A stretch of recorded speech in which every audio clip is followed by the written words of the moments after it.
4,000 ఇస్తాడు కదా రేవంత్ రెడ్డి. ఈ ఆడిస్తున్నాడు 4,000 ఇచ్చి 4 పైసలు ఇస్తలేడాడు. ఇస్తలేడా? చెప్పుడు మరి అసలు ఎలా పాలిస్తున్నాడు రేవంత్ రెడ్డి?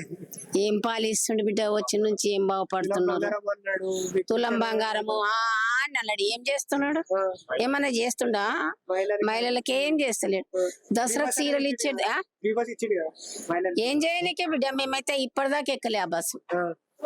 వయసులో తిరుగుతున్నారు ఇక్కడ అక్కడ, కానీ మేము ఇంటికి వస్తున్నాము అందులో ఎక్కనే లే ఇప్పటిదాకా. చేతగాని వాళ్ళం ఏం చేస్తాం బిడ్డ, ఈ బస్సులు ఎక్కి ఆ బస్ ఎక్కి. వయసులో తిరుగుతున్నారు, మేమేం చెయ్యాలి? వయసులో ఇక్కడ అంటే అక్కడ, అక్కడ అంటే ఇక్కడ పోతున్నారు, మేమేడికి పోతలేం. అయినా ఏం లాభం? సౌదల మీద దించాలి కానీ ఫ్రీ బస్ పెట్టి ఆడవాళ్ళని బయట దింపుతున్నాడు. మొగోళ్ళని ఇంట్లో పెడుతుండ్రు, బయట తిరిగి వస్తుండ్రు ఆడవాళ్ళు.